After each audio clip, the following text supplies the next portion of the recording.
Thanks for joining us. I'm Megan Roberts. We begin tonight in the Yukon, where the number of people with a dedicated healthcare provider is going up. That's according to the territorial government. The health minister says 9 doctors here moved to the Yukon since November, and 3 more are on the way. The territory has also created a new licensing path for physicians from the US, UK, Ireland, and Australia. Dina Hatherley has more. The Yukon government says the number of people on its wait list for a doctor or nurse practitioner has dropped by close to half since January. It's down to less than 2,500 Yukoners. Meanwhile, Health Minister Brad Cathers is celebrating the new physicians coming to the territory and says one more from the United States is considering the move.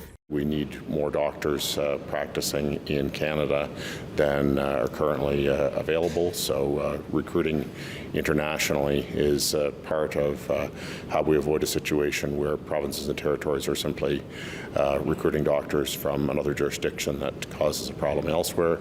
And we also see an opportunity because of the current climate south of the border. We know that there are American health professionals that some of whom are interested in moving to Canada, and we will welcome them with open arms. A new licensing pathway allows the territory's medical council to issue licenses to doctors from approved countries without needing additional assessments or a supervised period of practice.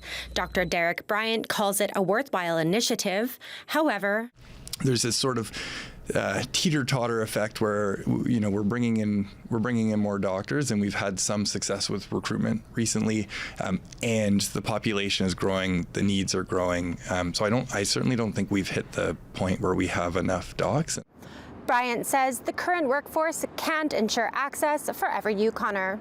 Dana Hatherley, CBC News, Whitehorse. Meanwhile, a new study indicates that 10% of emergency room physicians across Canada have left their specialty in the last few years, and most others have been working less. Lauren Pelly looks at what's behind the worrying trend. Canadian emergency rooms keep losing more physicians. Many say they're burning out and feeling high levels of distress. A new national survey of hundreds of ER doctors found 1 in 10 have left the specialty, 5 in 10 have reduced clinical hours, and 2 in 10 have taken time off. They described some really terrible circumstances of working in the emergency department. Everybody commented on the increased workload and the deteriorating clinical care. And most physicians felt powerless to change that.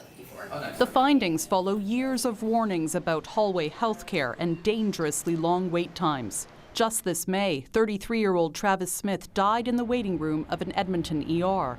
Canadians are dying each year because of hospital and emergency department overcrowding. So this is, it's something that haunts you. It's something that stays with you forever. We're being asked to do more and more every year without the commensurate resources that allow us to provide better care. This physician says many ER doctors feel like they're letting patients down. That erodes our well-being. The feeling that we're being shortchanged ourselves in the ability to do what we love, and we're also not giving patients what they need. And that's where this attrition is coming from. At their summer meeting, Canada's premiers pushed for more predictable healthcare funding from the federal government, while outside advocacy groups called on the premiers themselves to tackle yet another summer of emergency room closures in many rural and remote parts of the country. Still, there are no clear solutions in place to stop this mass exodus of frontline physicians, a problem some say could keep getting worse. Lauren Pelly, CBC News, Toronto. The Northwest Territories and federal governments are putting hundreds of millions of dollars towards building more than 500 new homes across the territory. And in this agreement, they're also putting money towards tearing homes down. The federal government has given money to the NWT to help with housing before, but it hasn't been for demolishing abandoned houses that pose a health risk. At an announcement in Yellowknife today, the territory's housing minister says the new agreement will mean removing those kinds of units. We are standing today on the former Hilltop apartment site, which sat vacant for a few years and which is now ready for future development. Through this agreement, we will work with communities and Indigenous governments to remove derelict residential buildings and prepare more sites for future housing. These agreements are also a partnership. Addressing housing challenges requires governments, Indigenous partners, communities, industry, nonprofit organizations, and the private sector to work together. And that's really important that we all work together because we can't do this alone. Multiple community leaders have said that demolishing derelict homes would help with the territory's housing crunch by making space for new homes. Kaptana says the agreement commits to building more than 550 homes by 2030. That includes public, social, and transitional housing. According to the NWT government's housing analysis, the territory needs almost 3,000 homes to meet current demand. A Yukon advocacy group has launched a map that shows where to find public washrooms in Whitehorse. It includes available outhouses, seasonal washroom buildings, and stalls inside government offices. Voices Influencing Change conducted a survey earlier this year. It found that the lack of washrooms is a barrier for people experiencing homelessness and people with health conditions. It also found most respondents didn't know where to find public washrooms and that only outhouses are available downtown after 9 p.m. One group member says that needs to change. Be accessible for those who have limited physical limitations, as well as, tourists and elderly, for all people, because it's a basic human need, and the quality of life needs to improve as the world gets not to be such a nice place anymore. We need to be more kind to one another and considerate. The group is putting up posters of its map around downtown Whitehorse. It's also available on the Yukon Anti-Poverty Coalition's website.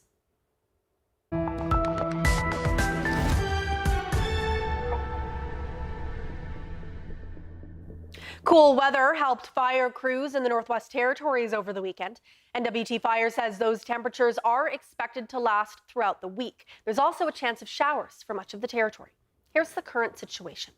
There are more than 200 fires burning in the NWT right now, affecting more than 1.2 million hectares of land. Most of them are considered out of control. That means there's no controlled perimeter, and the fire is expected to grow. We're keeping an eye on 3 communities with fires nearby: Betchacon, Delaunay, and Fort Resolution. NWT Fire says crews are actively working on those fires, and none of the communities are threatened at this time. The fire near Wrigley has been staying about 5 kilometers from the community for the past week. Right now, it's the only place that has an evacuation order in the NWT. People have been out of their homes for almost a month now, and it's still unclear when they can go back. In larger communities, the municipality is responsible for evacuation orders, but Pedzaki First Nation Chief Jamie Moses says in Wrigley, the decision is ultimately made by the territorial government. Moses says he hopes to get an update on the evacuation order soon. Now let's take a look at what's happening across the country. Yukon and Alberta will be sending firefighters to BC on Tuesday to help battle wildfires that intensified over the weekend. Nearly 140 fires are now burning in BC. Dozens of evacuation orders and alerts are in place, including a new evacuation order for 70 Mile House north of Kamloops. A fire burning near Clinton is forcing the evacuation of about 650 properties. Wildfire officials say extreme fire behavior is expected as dry conditions and stronger winds approach BC this week. Mira Bates has more. Terrifying images from Clinton, BC, captured on video. The community is under evacuation order. Nothing left of my auto wrecker, my junkyard, and my home. Steve Larrabee escaped the fire. That fire came over all the ridges, and I saw it. It was just like a hurricane. It came down the ridge, and it was going right into town, and it wiped out all the houses to the south of me. Some homes and businesses burned to the ground, leaving charred foundations. Larrabee says his tow truck business and 2 family homes are gone, and he didn't have insurance due to rising costs. 2 aggressive out-of-control wildfires around Clinton, the Pear Lake and 59 Creek fires, have merged to form the Big Bar complex near Highway 97. The fire complex is burning close to a BC Hydro substation. Hundreds of people have been forced to leave their homes. An evacuation center has been set up in Kamloops, about an hour and a half away. Officials say more ground and aerial crews are coming in from outside the province to help fight the fires. There'll be 25 personnel from the Yukon and 66 from Alberta. In addition, after the long weekend, we're looking forward to welcoming over 100 personnel from Mexico on August 3rd. In West Kelowna, crews gained enough ground so that an evacuation alert affecting more than 500 properties was lifted. Turning now to northwestern Ontario, where there are more than 120 active wildfires, according to the province's Emergency Services Department. Of those fires, 26 are out of control. The majority of the remaining fires are under observation. The largest wildfire, about 220 kilometers north of Thunder Bay, has burned more than 300,000 hectares and remains out of control. Almost 3,000 people across that province have been forced from their homes and are still unable to return. And in Europe, massive wildfires are ravaging France and Spain, leaving a trail of destruction and prompting hundreds of thousands of people to flee. Ashley Burke has that part of the story. It's extreme, erratic, and difficult to control. Wildfires in Spain and France so powerful, they're creating their own weather systems, even generating thunderstorms. Il a sa propre vie. It has a life of its own, says France's interior minister. It's autonomous, self-sustaining, and spreads in all directions. James Hillier captured these apocalyptic images during his holiday west of Bordeaux, then had to flee. In the distance, we saw this huge plume of smoke, like a mushroom cloud or something. And at that point in time, the ash started to come down. We noticed there was ash falling on us, and it was covering the ground. More than 360,000 people in France and Spain told to leave their homes or shelter in place. No puedes hacer tu vida cotidiana. You can see the mountains you've known all your life burning, says evacuee Maria Garcia. 3 consecutive heat waves led up to this, but better weather has slowed the fires down. Now crews are racing before another is expected to hit later this week. In Spain, the Prime Minister says the climate emergency has made this the new reality. The summers are becoming increasingly difficult, destructive, and therefore deadly, he says. Are not tackling the issue. This local MP in Valencia and climate journalist says more needs to be done in advance. When you have this kind of situation, it's crazy for me to think that what our governments are usually doing is funding less our prevention and extinguishing services. French President Emmanuel Macron says his country is grappling with its most challenging period since the Second World War, and warns the week ahead will be hard. Ashley Burke, CBC News, London. A coroner's inquest began today in Whitehorse. It will investigate the death of Manui Carl Roux.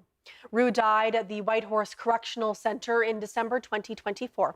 It happened after he was arrested on a number of charges, including sexual assault and assault with a weapon. He never went to trial. The Yukon coroner confirmed at the time that a man had died by suicide at the jail. No other information was released about the case. A coroner's inquest is required anytime someone dies in custody. A jury will hear the case and make recommendations on how to prevent similar deaths in the future. RCMP have arrested a 28-year-old man in connection with a stabbing last week in Iqaluit. Police responded to a disturbance at a home in Jomi Court last Wednesday. Officers say they found a 39-year-old man with a life-threatening stab wound. He was transported to the Kikitani General Hospital, stabilized, then medevaced to Ottawa. The next day, RCMP arrested Kevin Matthewsy. He's charged with attempted murder, aggravated assault, and 2 counts of breach of probation.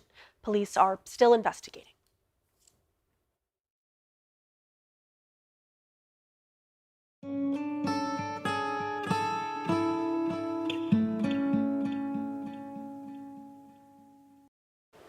Nunavut's MP says she did not make any money from her stake in an Ottawa consulting firm that earned thousands from federal contracts. Lori Idlout recently placed her interest in the business into a trust, but some still have concerns. Artie Sarkisian reports. Nunavut MP Lori Idlout has been under scrutiny over her alleged profits from federal contracts. Idloud is a shareholder in an Ottawa-based consulting firm Envision Inside Group that got over $500,000 in federal contracts since 2021, the year when Idloud was elected to the House of Commons. After Idloud crossed the floor to the Liberals from NDP in March, she put her interest in a trust on advice from the Federal Ethics Commissioner. York University's ethics expert Ian Stadman says Idloud followed all federal laws dictated to her as an MP. I don't think she has taken a misstep, but I do think the opposition is always going to pick up every little ethics rock and throw it. In a statement to CBC, conservative Northern critic Bob Zimmer said Idloud should have created the trust as soon as she became an MP, and not 5 years after assuming office. Daph Conacher is the co-founder of Democracy Watch and a longtime critic of federal ethics rules. He says putting his stake in a trust is not enough to prevent conflict of interest. It's really a sham facade, such a trust, because of course she still knows she owns the interest. With that, Conacher says Idloud might still be able to profit from Envision's federal contracts once she leaves office. Artie Sarkisian, CBC News, Iqaluit. The Premier of the Northwest Territories wants to make trade between other provinces and territories more possible. Earlier this week, 9 provinces signed an agreement that would allow alcohol to be sold between them. The NWT did not sign that agreement. RJ Simpson says that's because NWT communities manage alcohol individually, including whether or not to allow it in the community in the first place. But Simpson hopes there will be other ways to open trade with the rest of Canada. In the time being, we have really limited imports and exports, but we're doing what we can to align our regulations, all of our standards and practices with the jurisdictions across Canada so that there can be a free flow of goods and services and professionals across Canada the way really there should be. Simpson joined premiers from across the country in PEI last week. They were there as part of the Council of the Federation. According to its website, the group is meant to promote cooperation between the provinces and territories to ultimately strengthen the country as a whole. Simpson is the next chair of the Council of the Federation. It's been decades in the making, but traffic is finally flowing across the Gordie Howe International Bridge, which connects Windsor and Detroit. Jennifer LaGrassa shows us what it took to get this moment. At long last, the first passenger vehicle crossed the Gordie Howe International Bridge between Michigan and Ontario, marking its official opening. The driver, the grandson of the iconic Canadian hockey player who is also named Gordie Howe. It feels historic. It feels like personally a memory that we will treasure. A similar feeling for many in Windsor, Ontario, who have waited more than 20 years for this bridge and finally got to drive the span.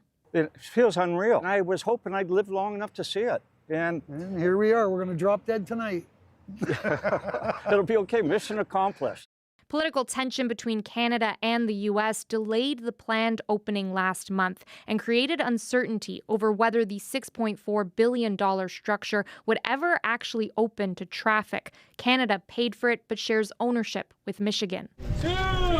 American officials were uninvited from Canada's event on Friday, marking the milestone after Donald Trump threatened to impose new 50% tariffs on Canada. But some politicians, like Michigan Governor Gretchen Whitmer, still marked the opening by driving across the bridge Monday. So there's significant savings.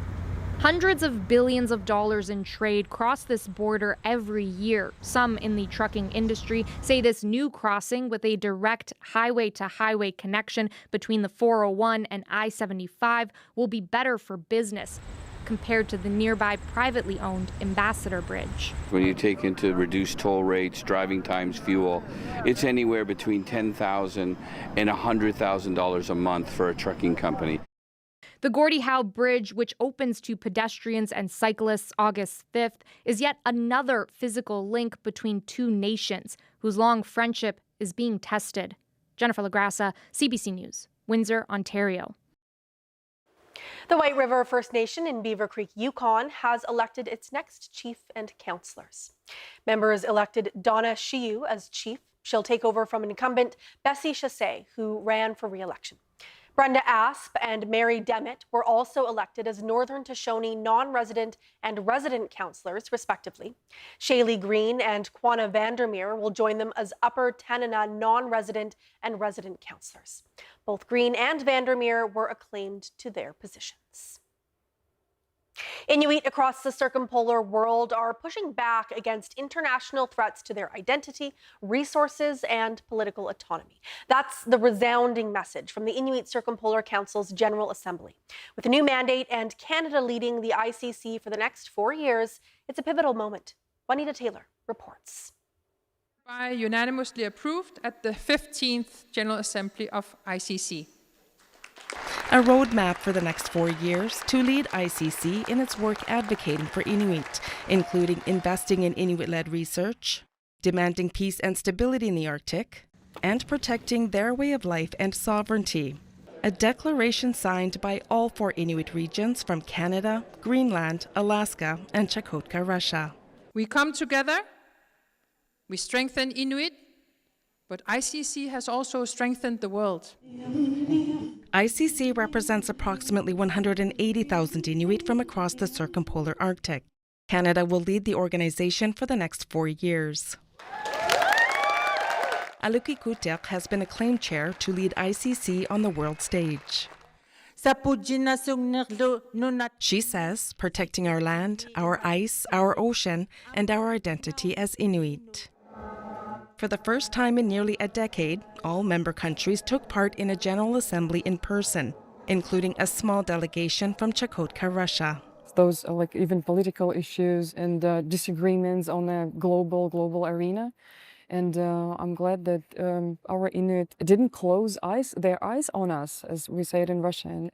The president of Canada's National Inuit Organization says the timing of Canada's new leadership role is significant. This is a strategic moment for the Inuit Circumpolar Council's chair to come to Canada. We have a new Arctic ambassador, and so we are set up very well to work with the Canadian government at the international level and also across the Arctic, in cooperation and with force. That force being fueled by Inuit culture and determination. The next ICC General Assembly will be held in Alaska in 2030. Juanita Taylor, CBC News, Iqaluit.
And that is Northbeat for tonight. For news anytime, go to cbc.ca/north. Thank you for watching. We leave you tonight with cultural performances from the ICC General Assembly in Iqaluit. I'm Megan Roberts. Have a good night.